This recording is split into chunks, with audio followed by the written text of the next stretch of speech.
Who can take your money? Who can take your money? With a twinkle in their eye.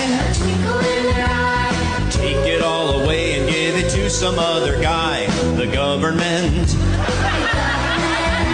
The government can. And who can tax the sunrise?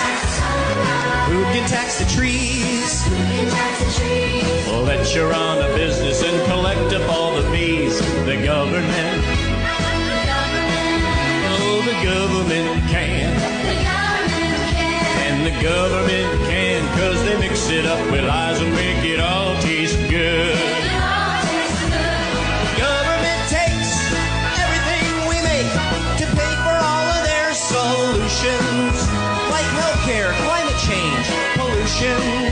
Just throw away the Constitution. I wrote that, thank you. Who can give a bailout? Tell us to behave. And make the founding fathers roll over in their grave. I don't care if you hate me, I'm going to sing it anyway. Oh, the government can. And the government can, because they mix it up with lies and make it all yummy, yummy, yummy, yummy. The government takes everything we make. They're all...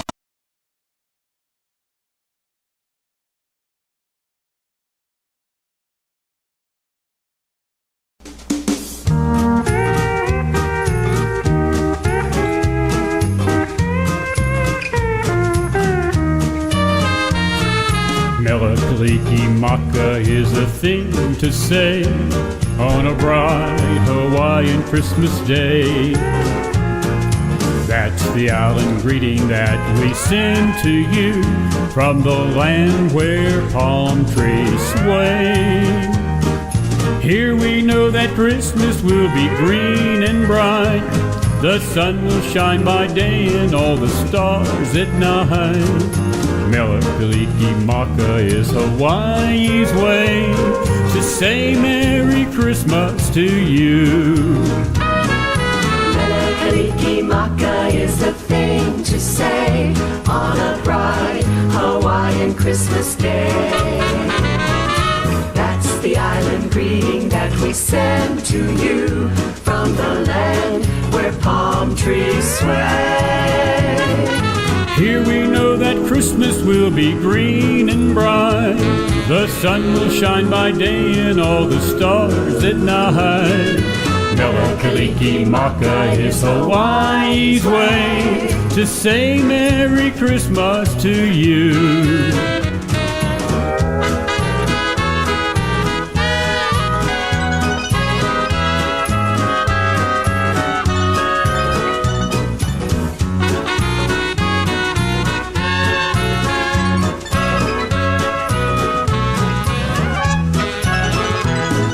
Here we know that Christmas will be green and bright. The sun will shine by day and all the stars at night. Melikaliki Maka is Hawaii's way to say Merry Christmas to you.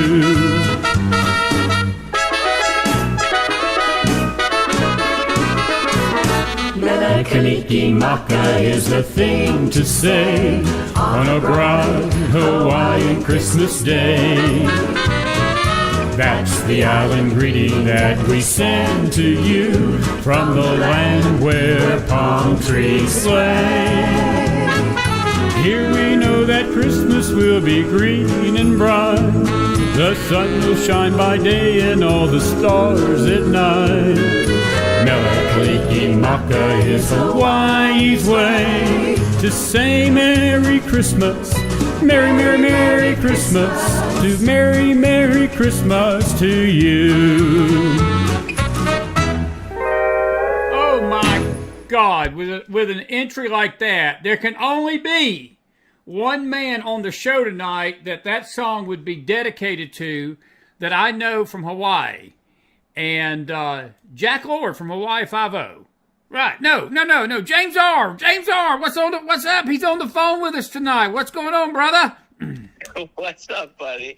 I'm glad that, you had me and Jack Lord in your mouth at the same time there. I guess I guess that's how it goes around here.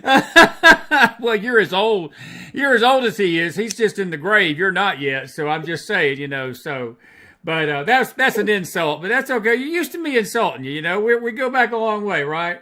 We go back a long way, brother. It's been years at this point. Absolutely. Man, it's so good to see you tonight. I want to tell you, I had talked to you since we officially got to meet in person back in October. It was such a pleasure having dinner with you and Tina and that baby. And it really, honest, I'm not saying this just to say this to you, but it was really a top 3 moment of 23 because I've been wanting to meet you forever. And it didn't disappoint, and I'm glad y'all are back safely in the islands, but it was glad to have you over here in the States, man, and I hope we can do it again soon. I hope it's not 6 years in between visits next time, and hoping I can get to come see you this coming year and visit over there, but it's always good to see you, man. How you been doing? I've been doing great. Things are rolling. Hopefully we can get back there. I agree. It was a great moment to meet you. Tina loved it. She made sure to say, hey, make sure you tell Chris Mack that we're sending our love from myself and baby Nuka tonight. And Merry Christmas to you and your entire audience.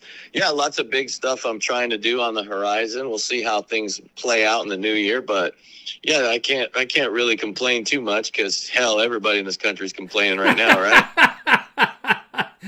Well, even Don Ho is complaining because he just heard my version of Mele Kalikimaka, and he's coming to your house tomorrow to file an official complaint to tell McDonald to shut the blank up, singing his song and murdering Mele Kalikimaka on the McFiles on a Monday night late night madness show. Do you remember when we've had that jib jabbed? Yes. Singing? Oh my God, so fun. That was so fun. I do remember that. Yes. I do remember that. Well, by the way, I guess it's okay to announce this, but we're having somewhat of a reunion Friday night on your network. The Pirate Radio reunion, and the Captain Mac's going to be in the house at least for a little short time Friday night. And I can just say hi to kids and hi to everybody because we're going to have a good time Friday night.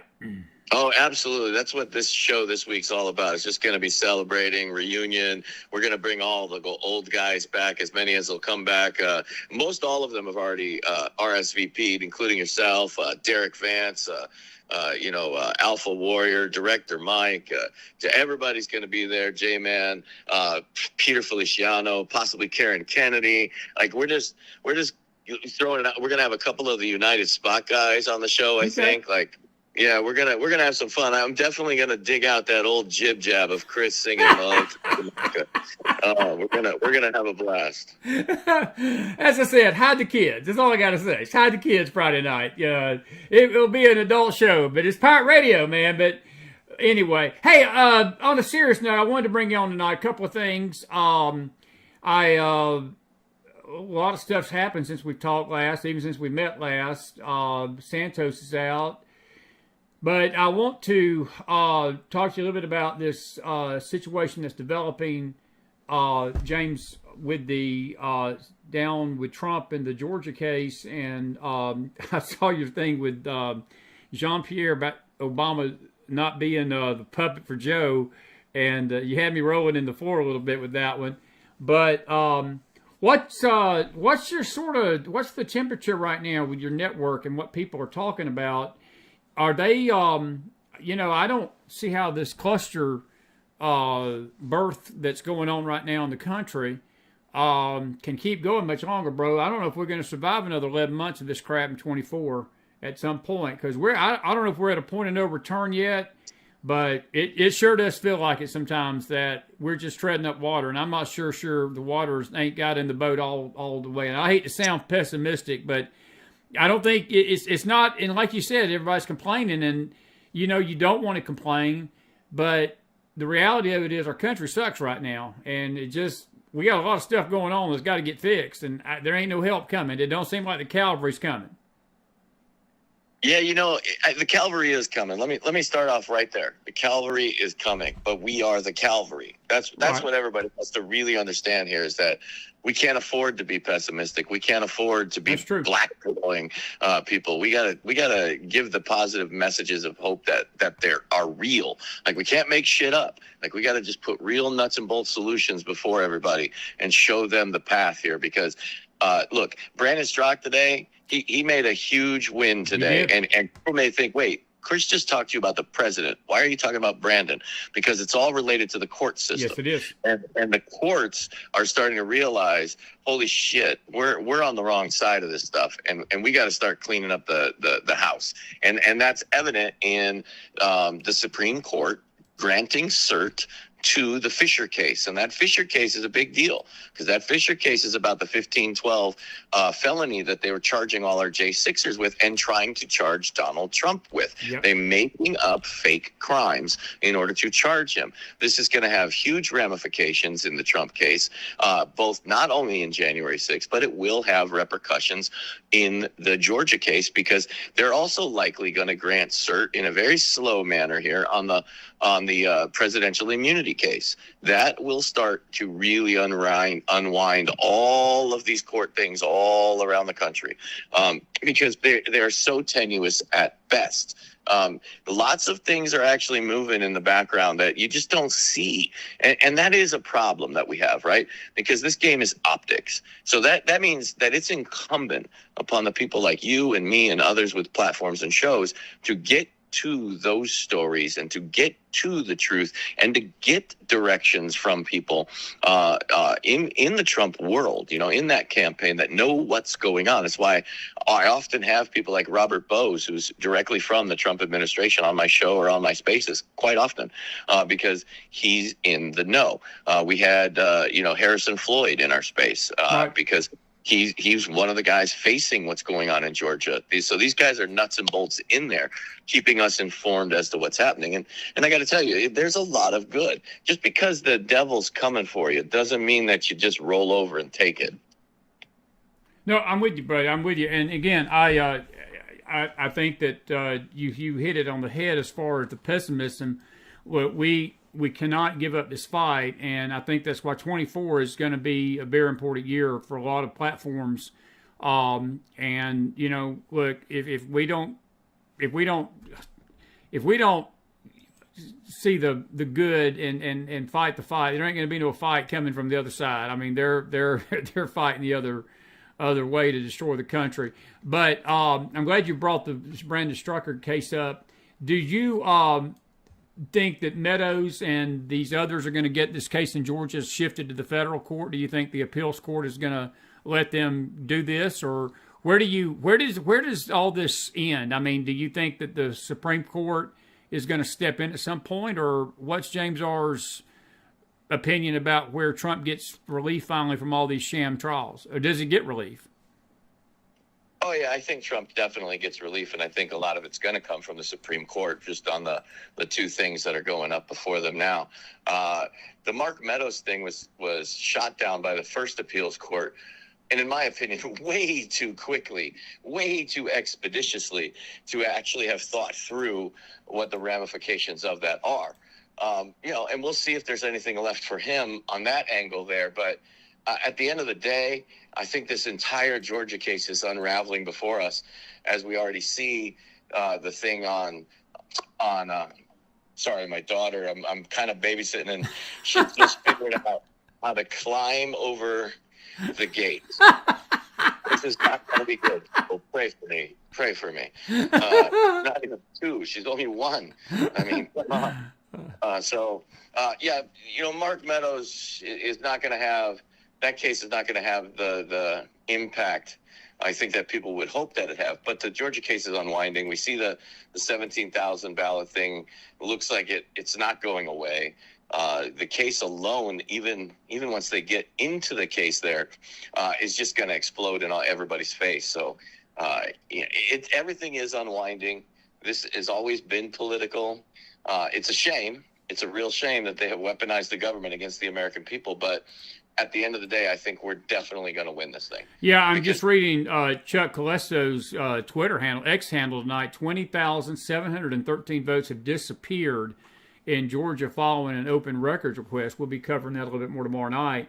But do you think that there's going to be any, at this late game with the election just, again, less than a year away, James, is there a remedy for these states like Georgia, Pennsylvania, Wisconsin, even at this late game? What would happen if, let's just say, if Georgia and one other state, because look, at the end of the day, we had 4 states that basically swung this election the other way, and it was the Wisconsin, Pennsylvania, and Michigan without a doubt, but Georgia was 21 electoral college votes, and if you take 21 votes out of Biden's tally, you're down to 280. And then if just one more state was to go the other way, I mean, you'd wind up having, you'd basically have a constitutional crisis, in my opinion. But what would happen at that point, and do you think anything would happen? Well, let me be as clear as possible. There's no remedy to fixing what is already happened to That's it. what I thought. But there is definitely cause for us to be extremely optimistic about what's coming. And a lot of it has to do with paying attention to not just the polls, right? Like the polls are important because they're an indicator, but to pay attention to what's happening in the we'll call it the ecosphere of culture, things that are being done. Look, the black people are going, there's 2 things happening in the black community right now. Number 1, they're revolting against the Democrats. But number 2, more importantly, is those that aren't going to switch are depressed and not going to vote. So you're going to have low Democrat voter turnout while you get high Republican turnout. When you combine those 2 things, that's a recipe for winning every day. The other thing that you have happening is big tent politics. For example, I know that some people don't like it, and they're misreading the situation, and I've called it out for what it is. When you have the one reasonable Black Lives Matter leader moving and supporting Donald Trump, right, he's endorsing what Trump is saying. Trump's not endorsing him. That's how people interpreted it. They really interpreted it backwards the first time around. Is they're like, oh, look at Trump's moving towards the middle. No, you dumb shit. Those guys are moving our direction. What? How do you not understand this? What? But you got these, mental midgets out there that think that they know what's going on. And by the way, those mental midgets universally seem to be Ron DeSantis supporters. Sorry to the audience if you're a Ron DeSantis supporter, but go look at what your boys are doing on the internet. They just keep causing problems and misreading things. Yes, they are. Things backwards. I mean, it's ridiculous. But my point on all of this is that you can look at the polls combined with the cultural shifts, combined with what everyday normal people are saying on the streets of Chicago. Like, we're done with this. The people in New York, we're done with this. You're going to have that situation that's occurring right before people's face if we can stay united and understand big tent politics means everybody's welcome on your team. You don't have to agree with their lifestyle. You don't have to agree with who they are. But if we're going to have any hope of saving this country, we need every single vote to be on our team right now. Yeah. And let's just lead from the top. Yeah, you've always heard that expression, right? Lead, follow, or get the hell out of my way. Absolutely. But a couple of other stories that, again, has happened since we last talked. I want to ask you about the Hunter Biden situation has broke, and it seems that this family, this Biden crime family, I swear they make the Clintons look like Mr. Rogers and Annette Funicello and the guy from the Mickey Mouse Club. Between him and his daddy, do you what's your take on that? I mean, what is there going to be any kind of repercussion for that, or do you think Hunter walks? Do you think that he gets a slap on the wrist, then they can say they did something? What's your thoughts on that? So just like the Trump case, the Hunter case is never going to see the light of a courtroom, probably ever, but definitely not before the election. The important thing to understand, I think, in all of this is that this is a battle that's being waged politically. And I mean that. Like, people have got to stop putting fucking stock in a DOJ that is clearly weaponized against us. Okay, we're not going to get justice. Okay, just accept that. Understand where we're at. We got a lot of work to do before we get back to a country that believes in its justice system, and it's not going to be solved by some 2-bit deal with Hunter and the Bidens. Okay, we've seen this action before, Chris. You and I are old. I'm sorry to say it. We're old, brother. And we've watched these things happen in our country for decades, right? Some people are just waking up to it, and they're just thinking this is the first time we've been down this rodeo. No, this is not the first time we've been down this rodeo. In fact, I think you could say we've been down it at least a dozen different times in our lifetimes where we've watched these kinds of things happen. These are political maneuvering.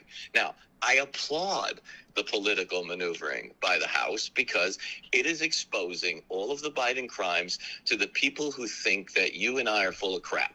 Okay? They're getting things into the official record with official evidence. Right. People can touch and feel and look for themselves. And the people are, look, again, I go back to the polls. They're waking up. There is zero, the support for Biden is cratering. You realize that Donald Trump is leading him right now a year out by 10 points in real clear average polls. That's average. Huge. Okay. That's huge. That never happened in the previous elections. Let's not forget that.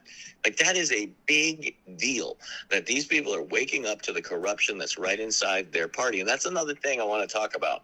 And it's this, is that we cannot afford to blame Biden for all of this. Let's not forget, these are the Democrat Party policies that he's enacting. Yes. This is all of them. This is the stuff they all believe in. This is the stuff they all do. So if we get too focused on letting Biden and the Biden crime family being the scapegoat, then we're creating another snafu for ourselves politically down the road. You cannot let the Democrats distance themselves from what's happening in this White House and this administration, because we all know Joe's not running the country. It's each and every one of those Democrats that is doing this to the American people, and they all agree that they will kill you to save 0.0002 degrees on their climate agenda. You think they won't do it on everything else they're trying? Come on, people. We cannot let these people disassociate and blame Biden for all this.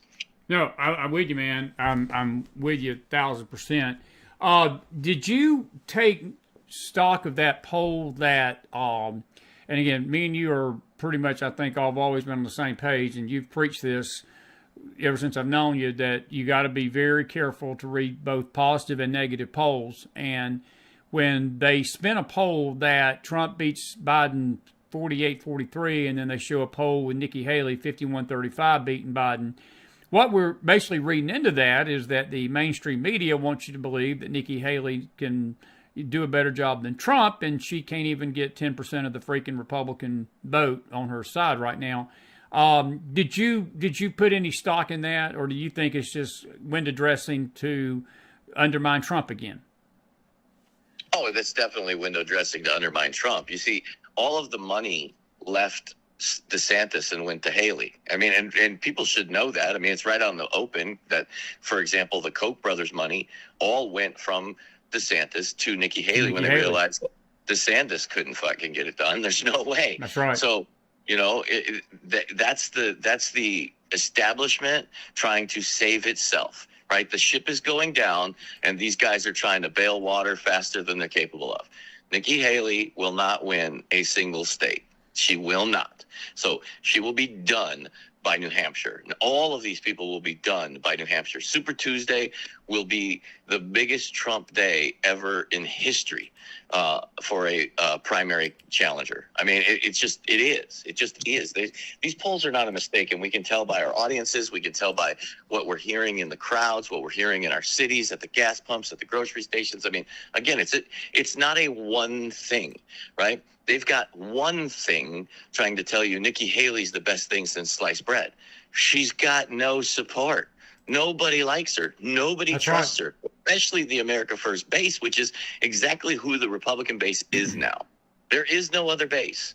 Okay, like people who think that there's some kind of weird hidden base out there for these never Trump people, they are sadly mistaken, because everybody on the America First side is, again, it's a big tent politics place, okay? We got a lot of walkaway Democrats that are over here on our side now. In fact, I will bet you in your very audience right now, there is at least 3 people in your audience right now that voted for Republican for the first time for Donald Trump. I guarantee it. And a lot of it happened in the shift between 2016 to 2020. And you see a lot of it on the backside of that. They're the people questioning the election. The loudest. The people that just, like, they never voted for Trump in 2016. Now, all of a sudden, they walk away. They vote for Trump in 2020 and Trump lost. Like, they're like, bullshit. Right. You know what I Right. mean? Like, they know better. Like, so, you know, those are the people that are the most vociferous about what the hell is going on in this country. So there's zero Republican base to vote for people like DeSantis, Haley, Vivek, you name it, Ron, Chris Christie. Chris Christie won't even win New Jersey. Are you kidding me? Yeah, I'm with you, buddy. I'm with you. Do you think who's the horse you're betting on that he picks to run with him? You got any thoughts on that? Yeah, I've been very vocal. Things may change because of circumstance, but some very astute people after I said this have agreed with me, especially in spaces.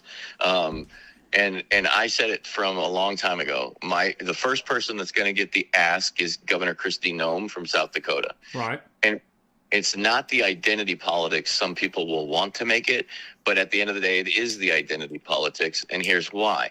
If you look at Trump's history, who he is, what kind of person, what his executive makeup has been of his companies before president, look at who the big fighters in his administration were. They were women. Why? Because Trump gets along better with really smart, sharp women. I mean, let's look at the love we've got for Sarah Huckabee Sanders. Let's look at the love that we had for Kayleigh McEnany. Let's look at the positive support for Melania even. And when you go back and look at who were the fighters, like they were women that we were all cheering and rallying around. And there's a reason for that, because Trump connects best with them. And generally, the male-female relationship doesn't have people backbiting each other to get ahead. Right? Because it just is. These are just relationship things that is what happens and where Trump comes from. And Governor Kristi Noem, if you look at her coming out party, so to speak, that speech she gave, people were seriously impressed with her. Right. Like that was just huge. But then when I look backwards, I go, oh, they were setting the stage for something. And then there's a couple little tiny things that may not make sense to the audience, but there's a situation that occurred where Trump was going to announce who he was running with. And like days before that announcement, there was a hit piece on Governor Kristi Noem. And then that announcement just disappeared into the ether. And so this is just a signal to people like me in politics that know how the game is played. That was a cool off period. Right. Okay. Let's just let it go. And then we'll make a splash somewhere else. Now, that's why I also say it may not be her, but she's going to be the first person that got the ask. I think she already got the ask. I think it's a done deal, but things can change based on politics. That's very true, buddy. That's very true. What's your latest take on the Harvard situation that we've got about 10 minutes here? And when you listen to those anti-Semitic, Jew-hating heads of colleges go before the Congress and shame themselves. Now, one of the ladies, McGill from Penn, got fired, James. But have you ever, in our lifetime, I mean, you're about the same age, buddy. I mean, I have to tell you, I'm a history student. I know you are too. We that's why we get along, because we see these things both maybe a lot of times in the perspective of history. But I can tell you in my lifetime, I have never seen more anti-Semitism so blatantly outward in our nation, in this nation. I'm not talking about worldwide. I'm talking about just in America. And it's coming at levels of government and levels of education that it would make the Nazis of 1938 blush, man. I'm telling you something. Some of this stuff goes beyond even what the Germans tried to do, the Nazis tried to do in 38, 37, when they gassed 6 million Jews. And this seems to be more blatant, but what was your thoughts listening to all that mess? And do you think that Harvard shamed itself by not firing the gay lady. And I mean, unless you hit them in the pocketbook, that's the only thing that these colleges recognize, James, is money. You start pulling them donors, somebody's head's going to roll. Pardon the pun, but that's the truth. Oh, yeah. Harvard has rocky times ahead because you're starting to see faculty speak out. You're starting to see a $1 billion donor pull his donors from Harvard. And let's not forget, the reason Harvard exists in such their high and mighty prestigious position is because they're a private institution, for the most part, that has billions of dollars in endowments that constantly fund them. But when they gaffe like this, they're losing those $1 billion endowments, and it's going to pressurize that cooker to where they're going to have to do some major PR savings. There was just a letter put out today. I just read it like before going on the show tonight from Harvard faculty that they're speaking out and saying, it's our fault. We let this happen when we didn't speak up. I mean, you're right to compare it to the 1930s Germany, because this is a direct comparison I have made before, and we can see it for ourselves, to the Martin Niemöller poem, famously from World War II, where he says, I didn't say anything because I wasn't one of them. And then they came for me, and there was no one left to speak for me. Now, clearly, I'm paraphrasing his famous poem, but that's the sentiment. That's what it gets to, is that when you don't do anything, this is what happens. And I think a lot of people in America are starting to wake up to that and realize, hey, we can do something. We can actually affect things. I mean, we're winning elections right now, by the way, all over this country. One of the towns just outside of Indianapolis in Indiana, it's been Democrat since 1875. We just flipped the entire city, the mayor, and the whole city council to Republican in one election cycle. One election cycle right there in Indiana. Did it in Washington State, Oregon. We're winning all over this country locally because people are pissed off and they are sick of it. They've pushed this narrative to a place where they bought their own bullshit and they went too far. And that's what happened in 1930s Germany. When they believed their own bullshit, they went way too far. Now, the difference is the Germans in the 30s were smarter than the liberals here because they at least took everybody's guns away first. Yeah, that's true. The Germans took everybody's guns away. Then they went after people. The liberals weren't capable of doing that, and thank God for the American Constitution to prevent that. But that's why the press is always a combination of things. They want you to disarm so that they can fuck you. And I'm sorry to use that language on your show. I know a lot of people are sensitive in your audience, but this is the reality that we are all facing. And I think a lot of people are waking up to the fact that, look, we got to stop worrying about whether or not we're PC and start worrying about whether or not we're going to have a country, a house, a job next year. That's how bad it is. Like, it is getting really crazy out here. But I'm with you. Do you think that the United States should be doing more? And I'm going to just preface this, and we'll wrap it up on this. But, James, look, if it was me and it was President McDonald, and James Earl was my press secretary, and we would last about a day. I would go in there. I'd go into your office and say, "You say whatever you want to say. I don't care. Don't filter it." I'd loose you on this piece of crap press that we've got. But the way I look at it is, when American blood was shed, my friend, it became an American problem. They not only attacked Israel on October the 7th, James. They attacked America. They attacked the world. But when we lost those 4 citizens, and now we've got, I guess the latest number is 150 hostages. I think there's about 40 maybe Americans that are among those 150. Our government don't even know where they're at. But yet we're being told that the Biden administration is pressuring not Hamas, but they're telling Israel, you stop fighting, that you've got a date, that you've got to stop this. Do we have a moral responsibility? And forget the politics of it, but do we not have a moral responsibility to the citizens of this country? I'm not even talking about the Israeli government at this point. I'm talking about to the families of these American citizens that were lost and blood was shed, that we go after those that have perpetrated this violence against us. And even as I'm speaking to you right now, there's breaking news that in the last maybe 3 or 4 hours, that another, round of missiles are hitting our boys in these oceans out there, in the Mediterranean from Houthi missiles from Yemen. And we're doing absolutely nothing, James. Nothing to stop it. And it's a disgrace. It reminds me a great deal of 1979 when Jimmy Carter was humiliated by an Iranian government for holding, 300, 400 plus hostages.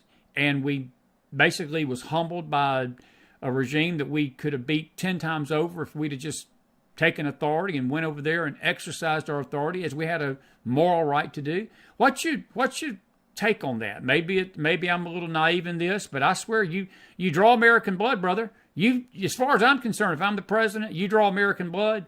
I don't care if it's Hamas, Mexico, Guatemala. If Mexico was to have done this to us, there would be a hole the size of James R.'s bank account in Mexico. Well, you got that right, bro. Look, you mentioned it before, right? You and I are students of history. Yes. And people don't like to admit this, but this is the way the world works. Might makes right. Absolutely. That's it. Just look throughout history. You don't need me to preach it to you. Might makes right. What makes America unique in all of the empires that you've ever seen on the planet is that we do our best to live by the good book and to be moral and to give people their freedoms to choose for themselves. Look at our history, right? We didn't have to give France back to the French. We could have kept that shit, but we gave it back. That's right, Jim. We didn't have to give Poland back to Poland, but we did everything we could, and we got them their freedom, and we gave it back to the Polish people. It's not a hegemony of the United States. We could do the same thing to Germany. Germany had no right to exist after World War II. We could have kept it. We gave it back. How about Japan? Did the same thing there. Okay? We do our best to protect our own and our interests. Now, granted, this current administration doesn't do that. This current administration is a bunch of fucking pussies, excuse my language. But that's the case. Because if what I just said is true, and everybody knows it's true, you have to understand that peace has to be backed by an iron stick, an iron fist. You know how Trump managed peace? And I've said this story 100 times because Trump has told you this, but people seem to miss it. The reason we had peace is because he sent these people pictures of their houses and bathrooms. And said, if you fuck around, I will put a damn missile down your throat. That's right. With the mode. Okay? That is how he got peace, because it's the only thing the world respects. It's the only thing. You agree to live by laws, but the criminals don't.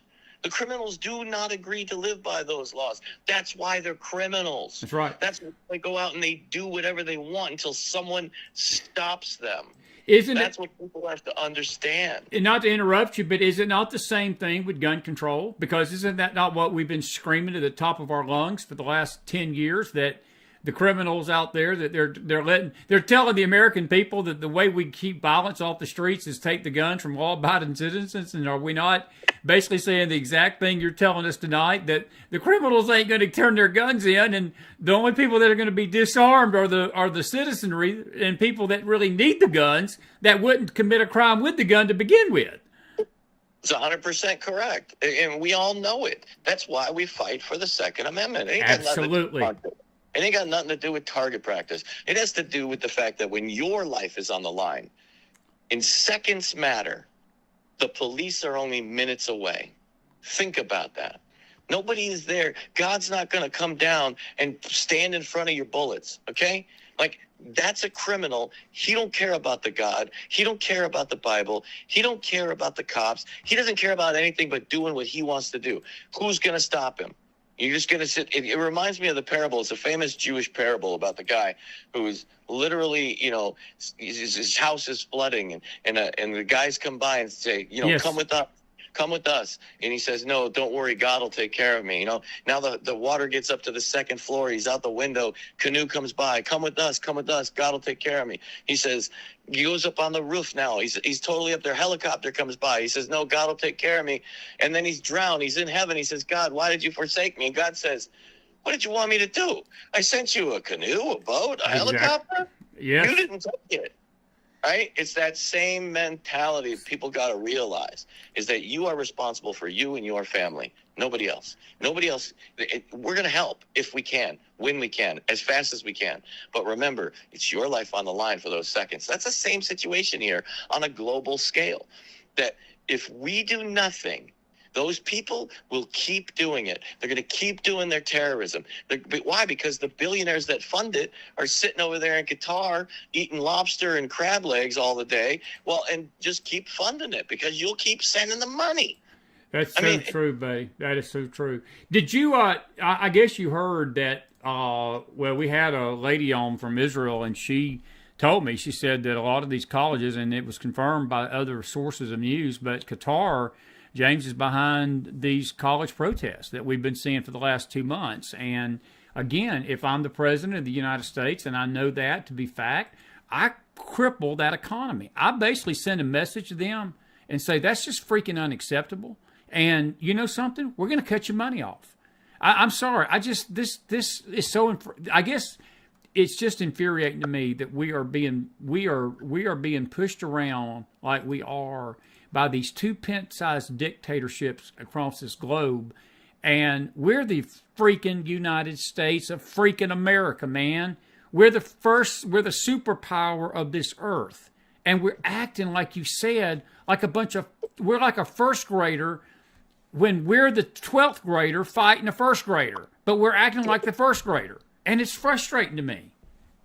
No, 100%. Listen, you and I both know that Qatar, or as the idiots in the PC world like to change the name to Qatar, Qatar, it's Qatar, it's the same place, right? It's all set up by the CIA, right? All that stuff is protected by the first world nations that need a dirty place to play. That's right, buddy. Let's not forget who funded Osama bin Laden, who created that animal, right? That's because right. It was the Russians, okay? This is how they play. They move that money around. Do you think that these Hamas idiots are funded by anybody other than America and the other first world nations? You're fooling yourself, okay? And a lot of it happens from these morons that are in college that are just the front men, okay?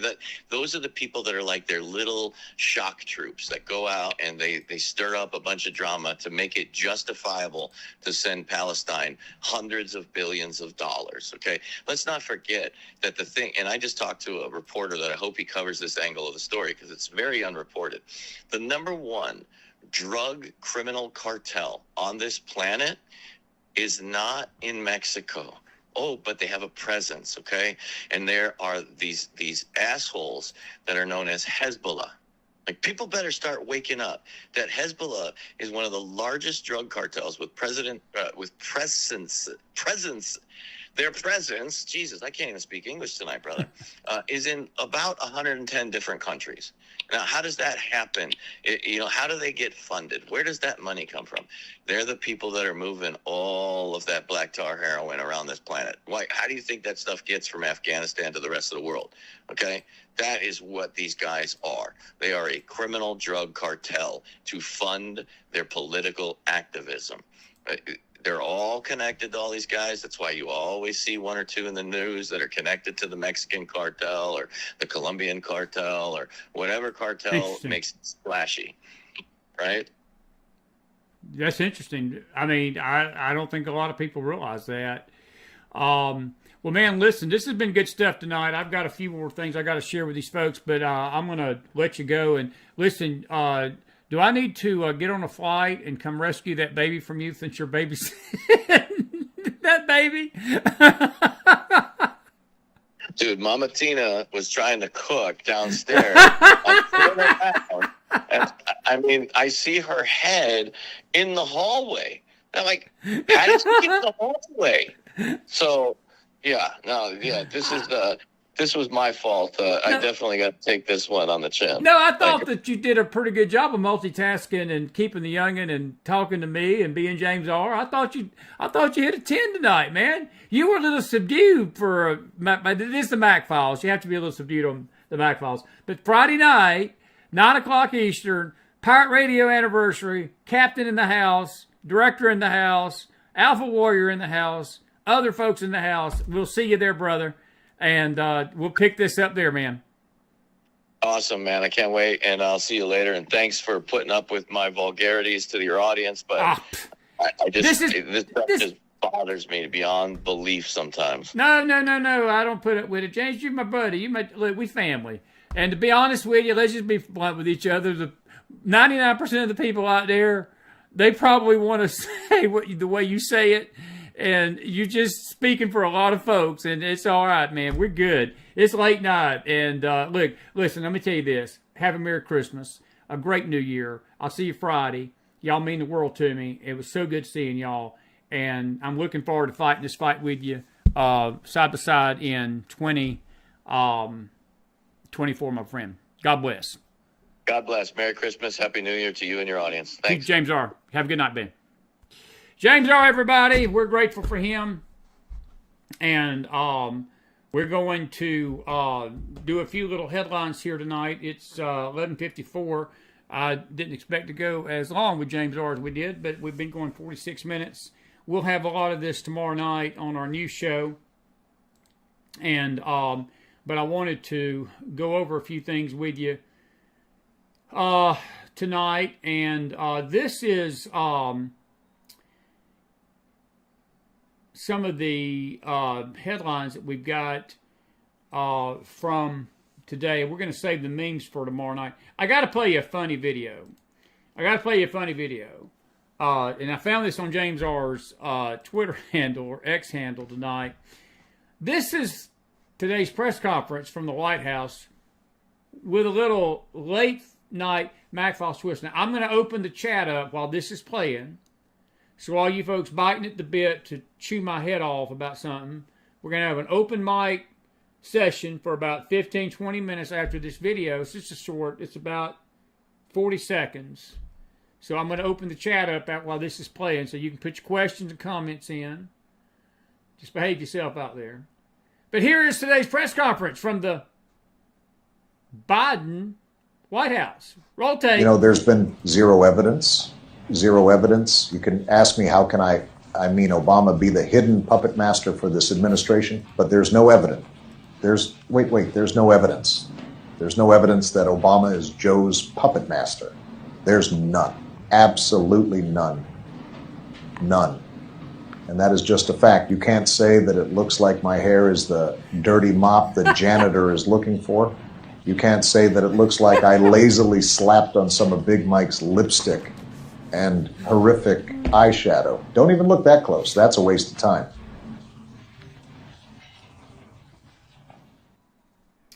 That was creepy. This is anti-Semitism. That was creepy. This is anti-Semitism. Look at what is happening in Palestine. The Zionists are occupiers.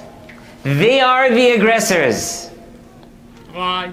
They came to a land that doesn't belong to them. Lie. They are the criminals. Lie.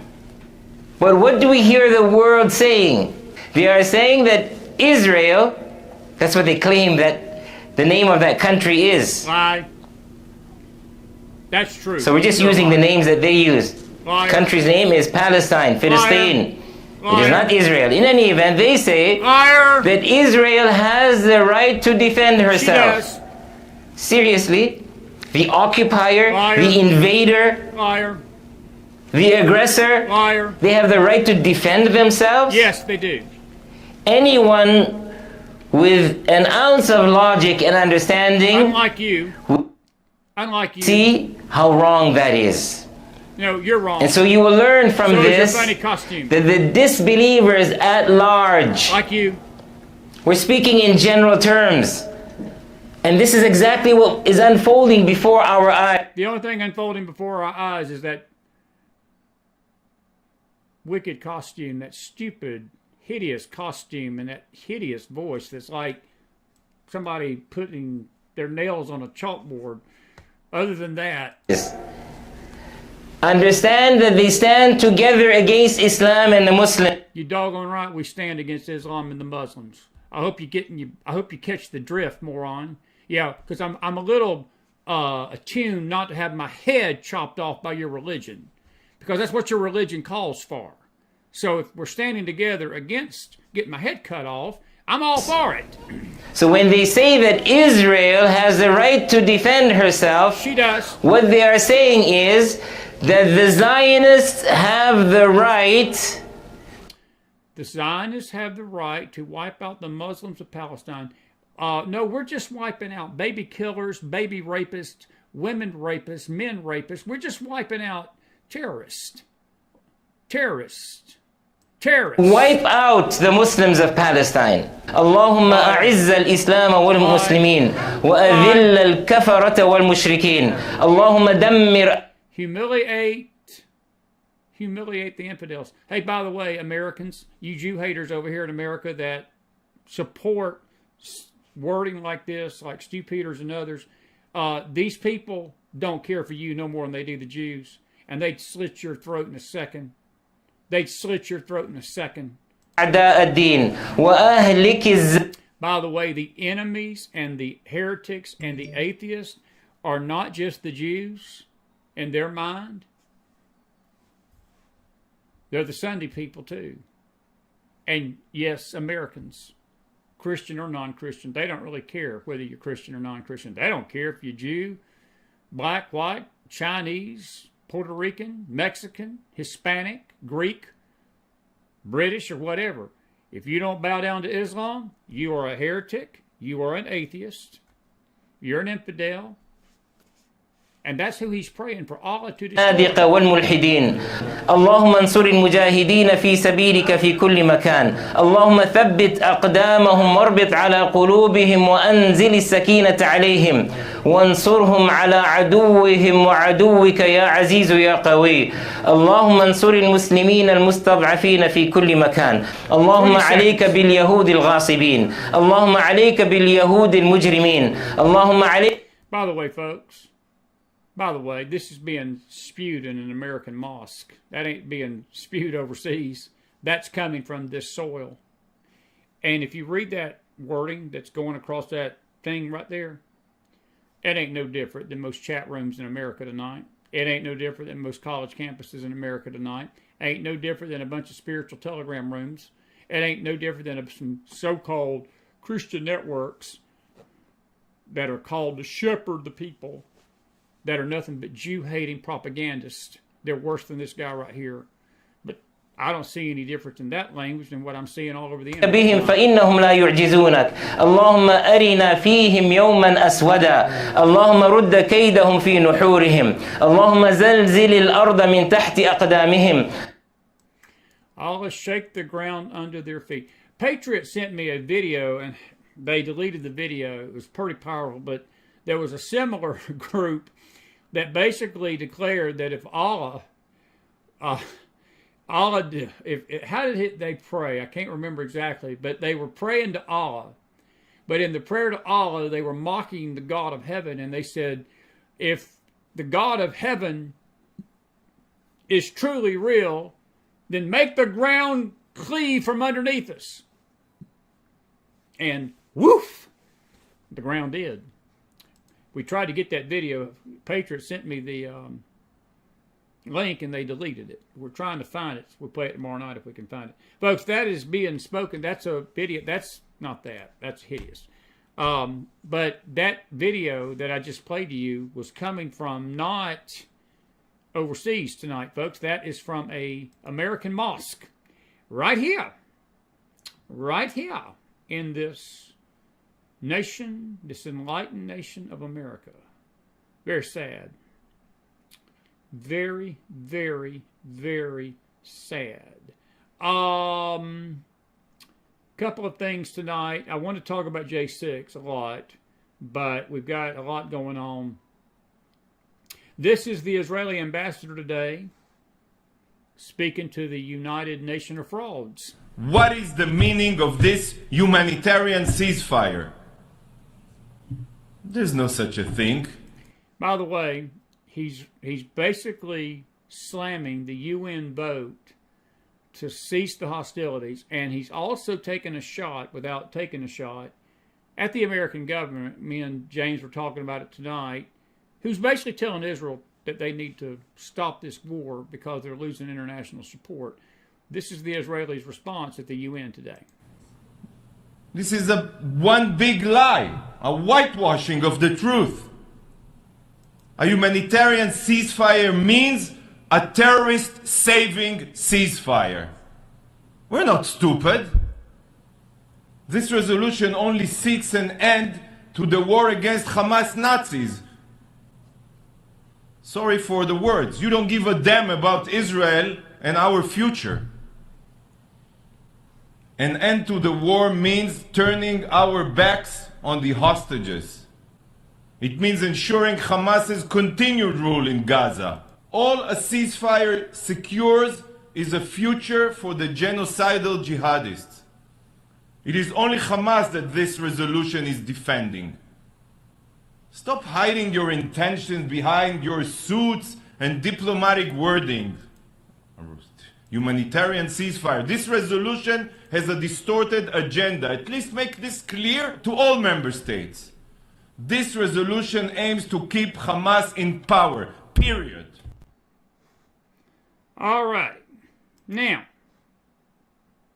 a couple more videos, and we're going to deal with a lot of the other stories. This is a guy that was talking about the real motive.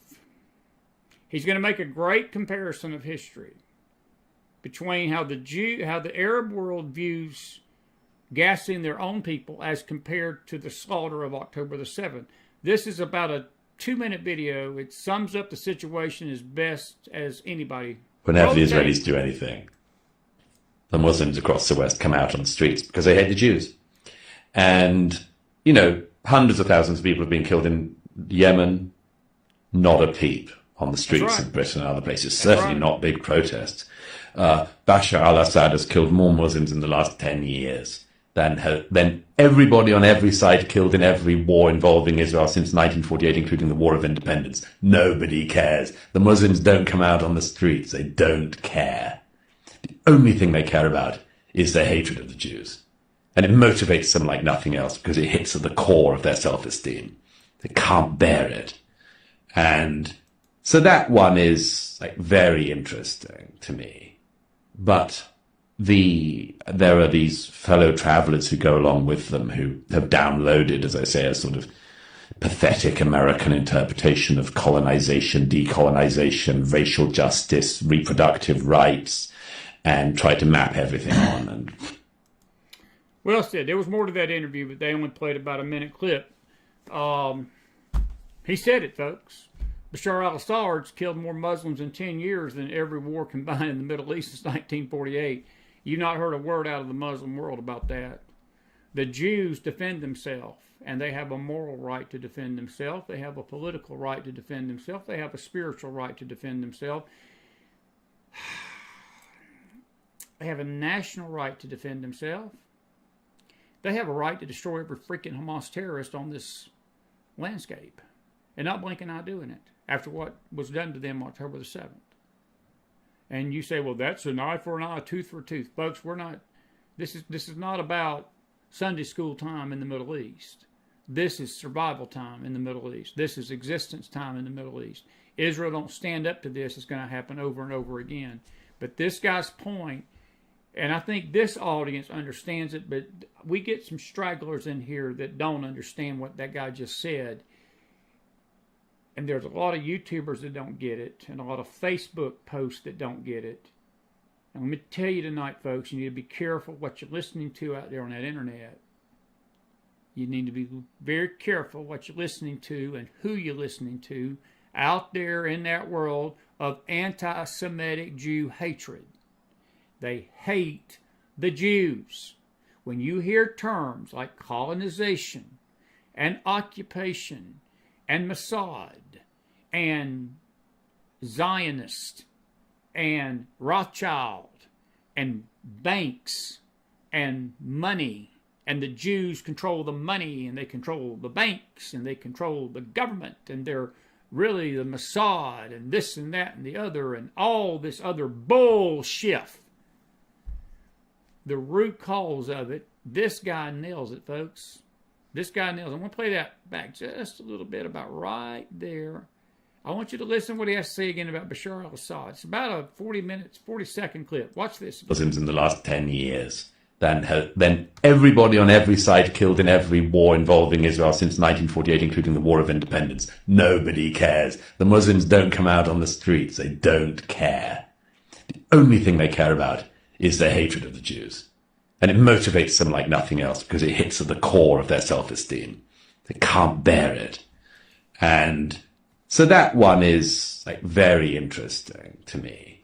But there are these fellow travelers who go along with them who have downloaded, as I say, a sort of pathetic American interpretation of colonization, decolonization, racial justice, reproductive rights, and try to map everything on. And yep. He said it right. Here's another anti-Semite. By the way, this didn't take place. This conversation also took place not in the Middle East, but on an American radio network. Roll the tape. اليهود لما صارت فيهم هولوكوست أنا اليوم ما مستغرب ليش عمل هتلر فيهم هيك لأنه أكيد I am not surprised why Hitler did what he did to the Jews. They must have caused him trouble. Again, folks, you said you appalled. Most of you, I can almost tell by the chat room. I don't need your bumper stickers stuff tonight, folks. This is pathetic, what the people are saying. We get it. But my point in playing this, look, these people right here don't bother me. You know what bothers me? Are civilized people in America that repeat this very same stuff. And college campuses that allow this very same stuff to go on. These anti-Semites, they're just full of the devil. They're just full of the devil. These college campuses have got 17, 18, 19, 20, 21-year-olds, allowing them to call for genocide of the Jews. And Christian voices are repeating this same nonsense, repeating this very same stuff.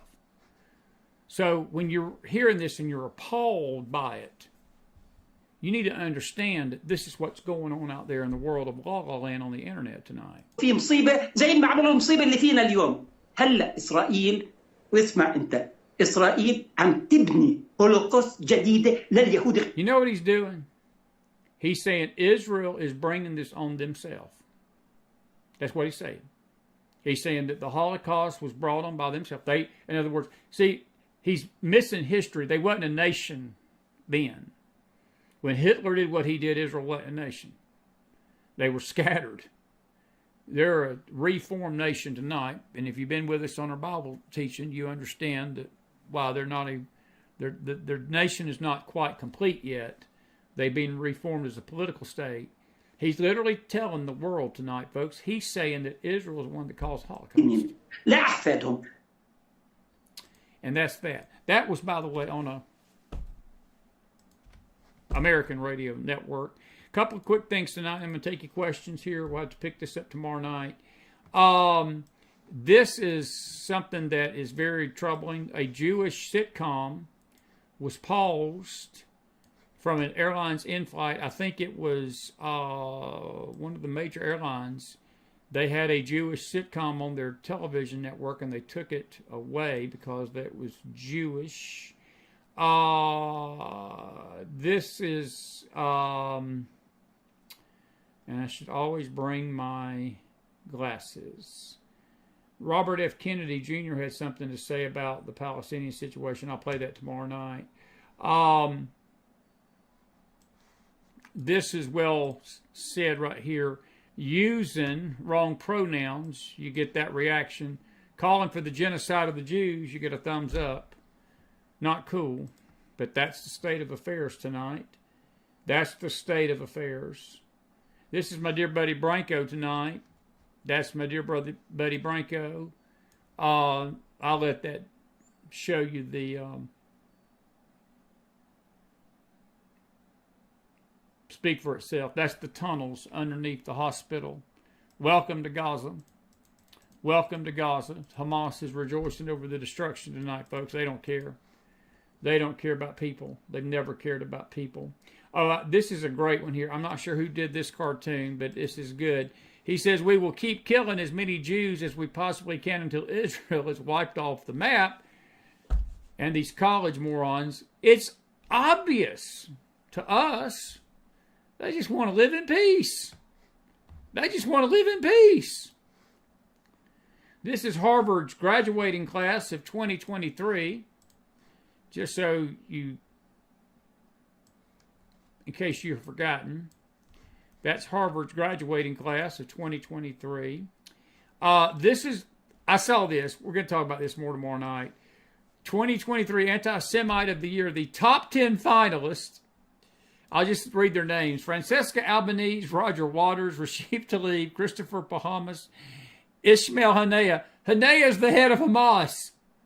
Lauren Witzke, Trucy Allah, what a name, Gigi Hadid, Paul Gosar, and Felix Matas Rodriguez.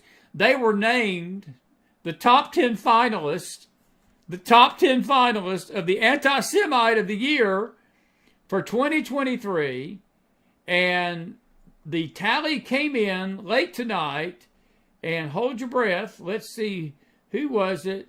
Right here, we want to give a shout out to Rashid Tlaib, who wins the award at 34%, with Haniyeh, the head of Hamas, coming in at 25%, and Gigi Hadid, what a name, at 21%.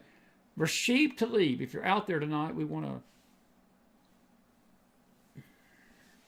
I was about to give a salute that I shouldn't give. We want to give you a salute for being the 2023 Anti-Semite of the Year. There's a few other names on there I would have probably put on there. All this will be dealt with tomorrow night, more. But you get the idea.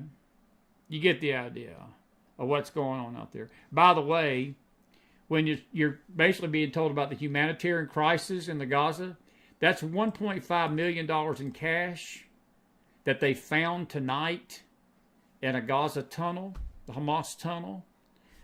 That's $1.5 million. But you're being told that the Israelis are starving those poor Palestinian people to death. And the Pope's out there calling Israel a bunch of terrorists.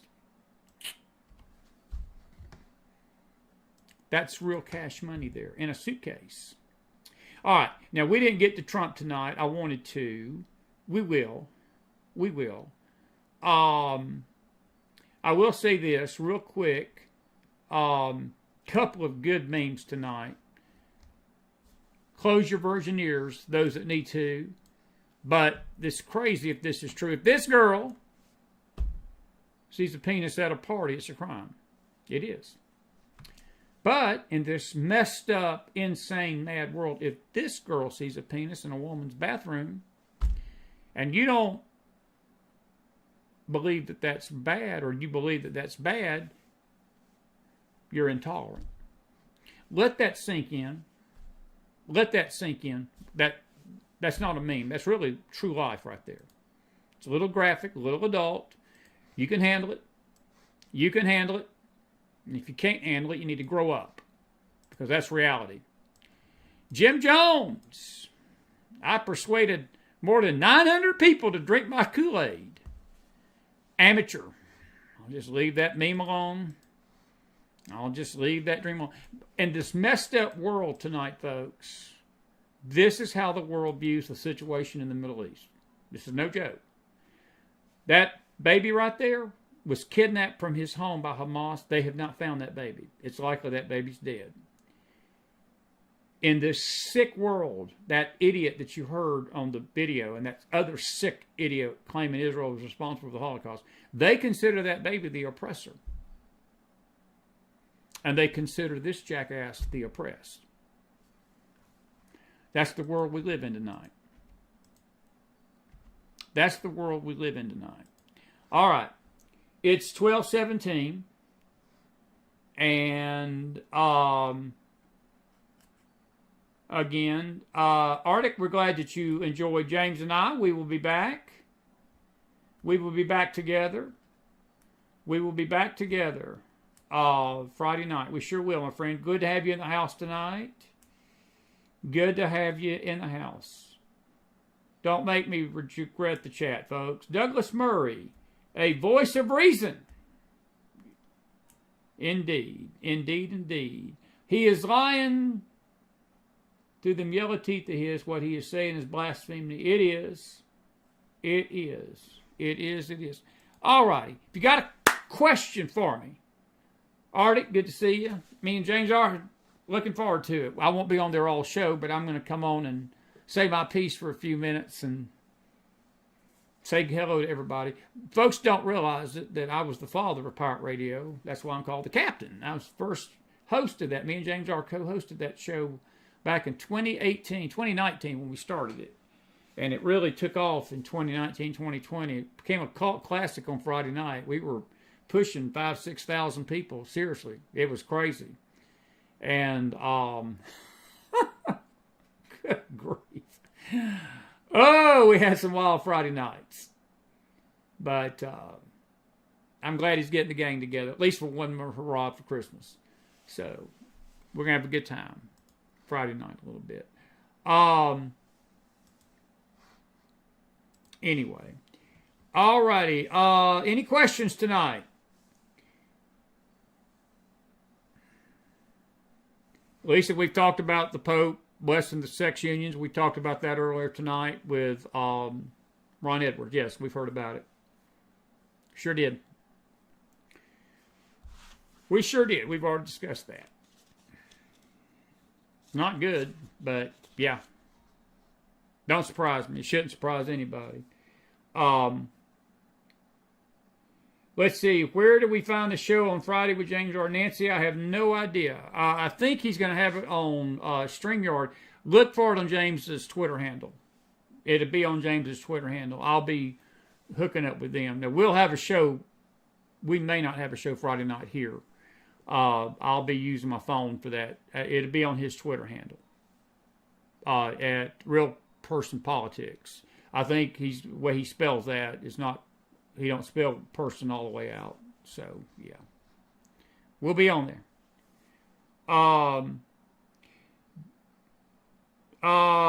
Julia Carter, sex in the Senate. There is a story about that, Julia, that I saw tonight, and I don't have all the details about it, but yeah. It's a sick story, to be honest with you. I heard about it. I'm probably not going to cover it, but it is out there on Twitter. I think if you Google it, you'll find it. But yeah, I've heard about it. Should it surprise you? No. Folks, you know, we've named the show Monday Night Madness. We're in a mad, insane world, folks. We're just in a mad, insane world. Look, that stuff that we just heard, that's not coming out of 1933 Berlin. Or 36 Berlin. That's coming out of 2023 America. That's not coming from some third world backwoods country. These are things coming from this nation. Shouldn't surprise us. Shouldn't surprise us. Shouldn't surprise us.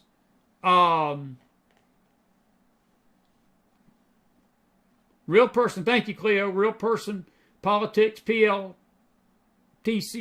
Thank you for putting that in there. That's James's Twitter handle there, Nancy. If you see it up above your name there, that's where we'll be. That is where we'll be. 12:20. I'm going to say 10 more minutes, folks. If you've got anything to say, Facebook, YouTube, take a shot. Take a shot. Julia says, I enjoyed James R. and you tonight. Very encouraging. Well, I'm glad you did. James is always encouraging. James is going to be my press secretary when I become president one day. I'm going to go to Staples and buy him. My brother had one of these things. It's a little red button. You hit it, honk, honk, honk. And I'll just tell him whenever he comes to say a word he shouldn't say, honk, honk. press the red button. Me and James Earl wouldn't last a day in D.C. We wouldn't last a day in D.C.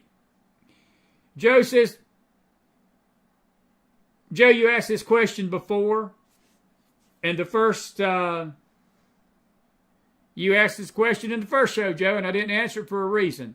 I don't think the Democrats believe a thing, Joe. I don't trust anything these Democrats. Fetterman's out there tonight claiming Trump's right about the border and Hobbs is right about immigration. Joe, I love you, man. Don't believe these Democrat pukes. No, I don't believe they're having a change of heart about nothing. No, I don't. You know what's happening? They're getting their asses kicked in the polls. People are waking up to the fact that the country is in the piss-poor shape it's in because of the leadership of this nation, which are Democrats. They're in charge. This is their baby. So, of course, they're going to go out and run their blathering, blanking mouths. And this is a late night McFiles Monday Madness show, folks. So grow up out there. If I'm a little terse, there's a word that probably some of you don't know what it means. If I'm a little terse for some tonight, it's a reason. No, I don't believe they're having a change of heart about a blanking thing, Joe. Nothing against you, young man. But no, I don't. I sure don't. They're a bunch of politicians. They're a bunch of spiritual whores. That's what they are. They're a bunch of spiritual whores.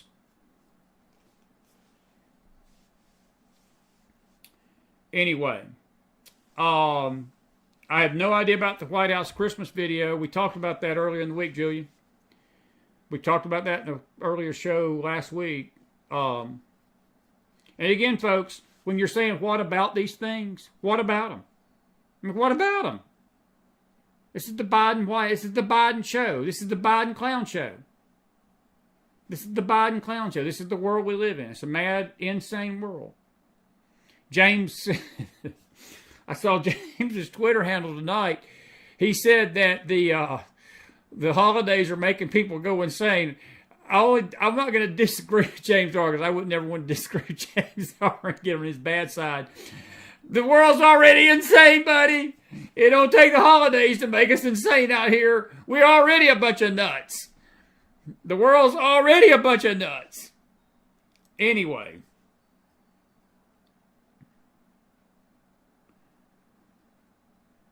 Any other questions? Any other statements tonight? Any other statements? Any other questions about the country? You got 5 minutes. I've given you 10. You got 5. This is your chance. You got 5 minutes. You got 5 minutes, folks.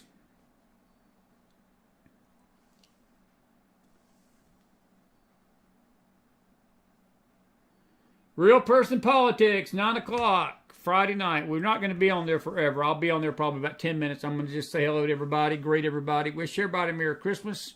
Have my Christmas hat on.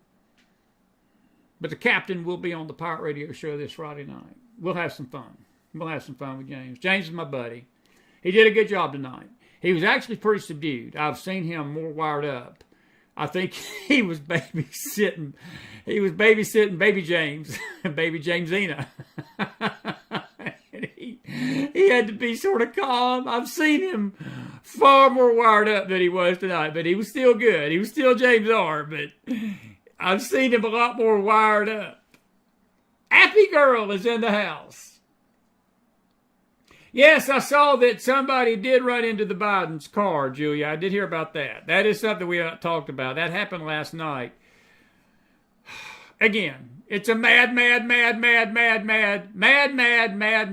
Y'all remember that movie? Do y'all remember that movie? It's a mad world.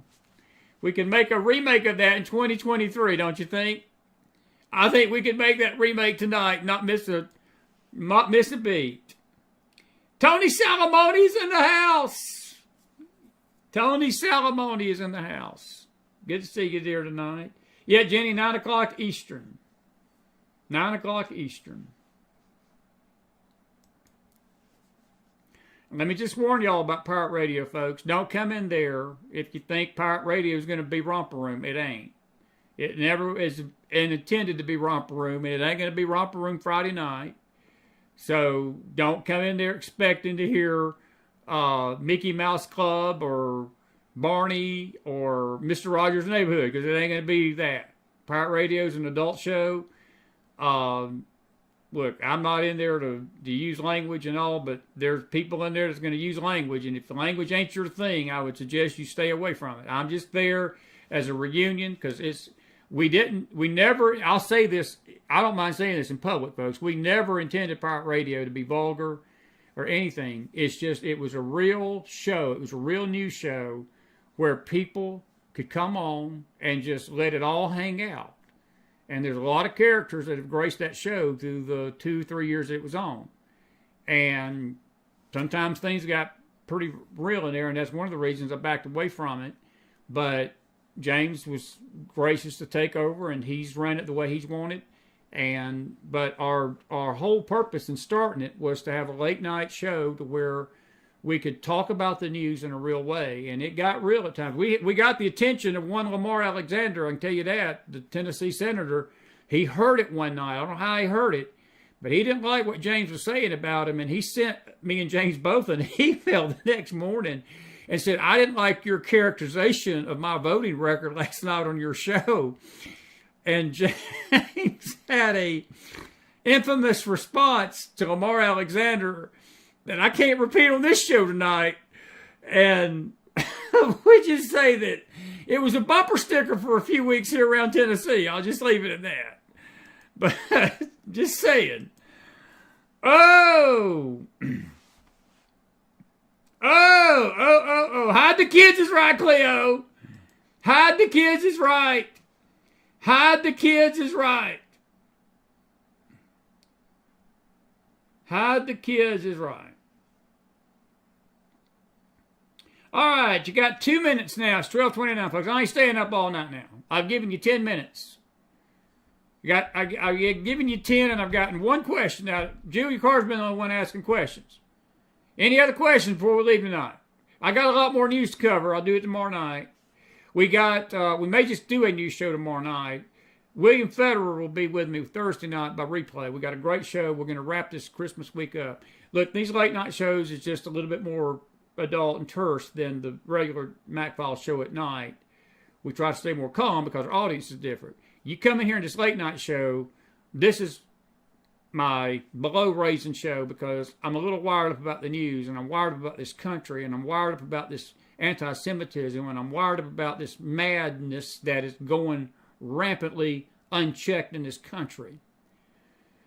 And as the old saying goes, this heat gets to you in the summer. Well, this madness is getting to me sometimes when I hear all this nonsense going on and people believing it. So, anyway, you got anything to say before we leave? Wrap it up. Corey on Facebook, did you hear Peter Ducey slip up and say, oh, Biden at press? Yes, you know something? I did, Corey. You got to love Deuce. You just got to love Deuce. They hate him at the White House. They hate Simon Attabaugh, too. They're trying to get rid of Simon. Ducey, I'm not a big fan of his dad, but I respect the kid. And that's where that video came from that we played you earlier tonight, where the hideous makeup and Obama voice was going through Jean-Pierre Claire, or whatever her name is. Swearing up and down, we're not a Biden project. He's not my puppet. Biden's not my puppet.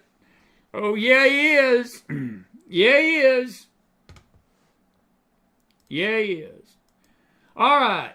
Good stuff tonight. Corey, thank you for the question. Good y'all are up with us tonight.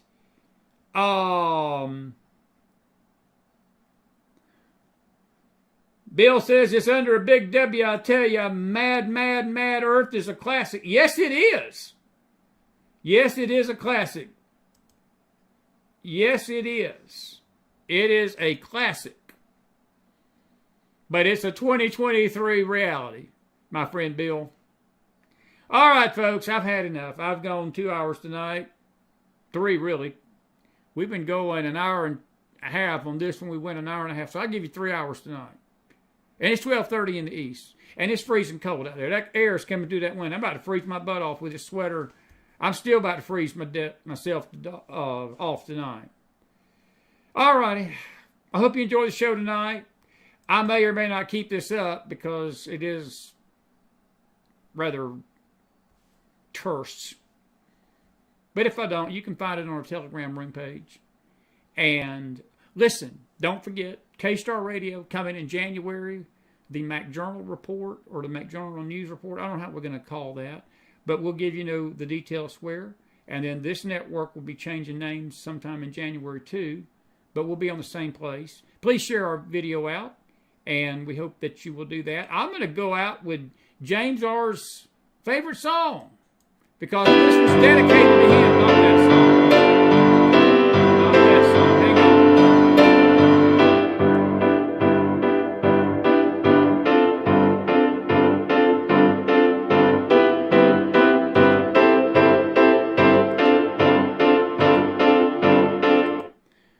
Even though I like that song, I never forget to turn these songs off. I like this one better tonight because we had James R. So all you Hawaii folks that are still up with us tonight, this is for you. Have a good Christmas. I'll see you tomorrow night on the microphone. Melakaliki Maka is the thing to say on a bright Hawaiian Christmas day. That's the island greeting that we send to you from the land where palm trees sway. Here we know that Christmas will be green and bright. The sun will shine by day and all the stars at night. Melakaliki Maka is Hawaii's way to say Merry Christmas to you. Melakaliki Maka is the thing to say on a bright Hawaiian Christmas day. That's the island greeting that we send to you from the land where palm trees sway. Here we know that Christmas will be green and bright. The sun will shine by day and all the stars at night. Melakaliki Maka is Hawaii's way to say Merry Christmas to you.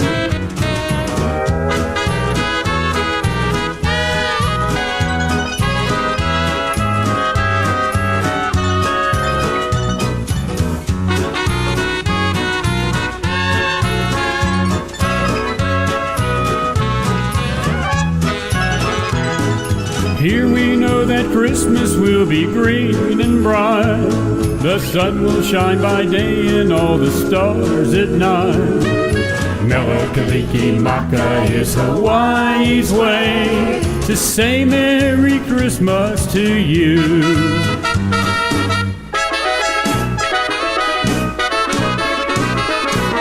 Melakaliki Maka is the thing to say on a bright Hawaiian Christmas day. That's the island greeting that we send to you from the land where palm trees sway. Here we know that Christmas will be green and bright. The sun will shine by day and all the stars at night. Melakaliki Maka is Hawaii's way to say Merry Christmas, Merry, Merry, Merry Christmas, to Merry, Merry Christmas to you. Who can take your money? Who can take your money? With a twinkle in their eye. A twinkle in their eye. Take it all away and give it to some other guy. The government. The government can. And who can tax the sunrise?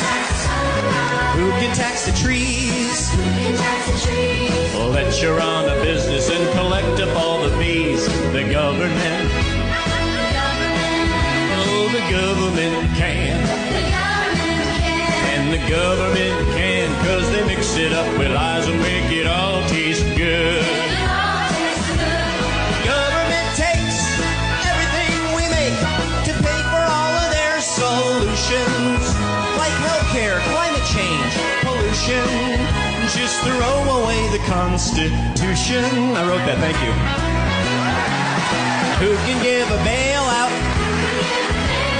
Tell us to behave. And make the founding fathers roll over in their grave. I don't care if you hate me, I'm going to sing it anyway. Oh, the government can. And the government can, because they mix it up with lies and make it all yummy, yummy, yummy, yummy. The government takes everything we make. They're all. Who can take your money? With a twinkle in their eye. Take it all away and give it to some other guy. The government. The government can. And who can tax the sunrise? Who can tax the trees? Well, let you run a business and collect up all the fees. The government. Oh, the government can. And the government can, cause they mix it up with lies and make it all taste good. Government takes everything we make to pay for all of their solutions, like healthcare, climate change, pollution. Just throw away the Constitution. I wrote that, thank you. Who can give a bailout? Tell us to behave. And make the founding fathers roll over in their grave. I don't care if you hate me, I'm going to sing it anyway. And I'm going to let him sing it anyway. I found the full version of this, and since it is a late night, Tuesday morning, late night Monday, it's a 3-minute video. It's Christmas. Makes me so feel I'm going to let him and, do the full thing let's as we do go it. out of here tonight. Do it.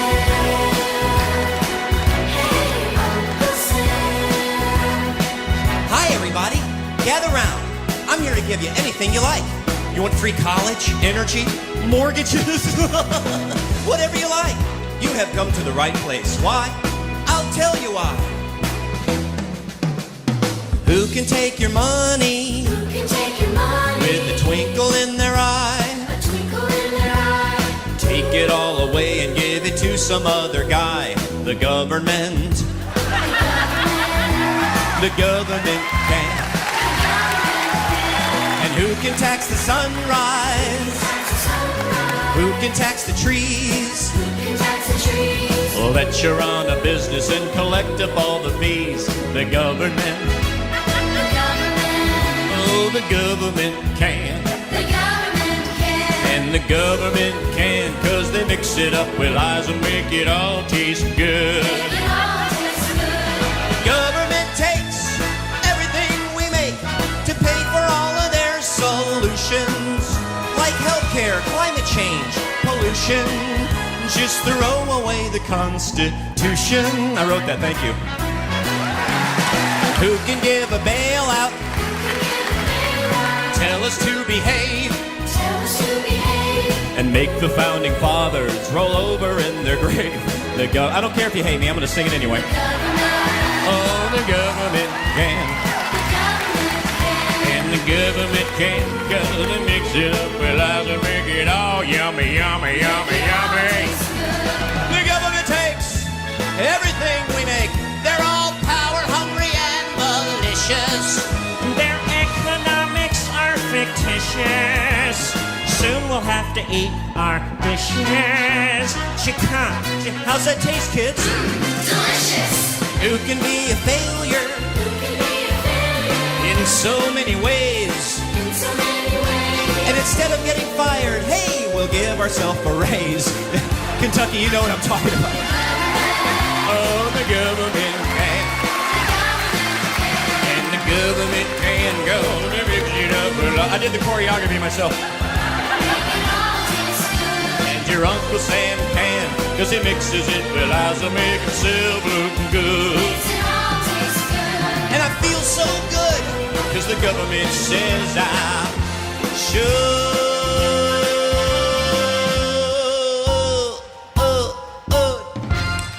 Tim Hawkins, everybody. Have a good night. See ya.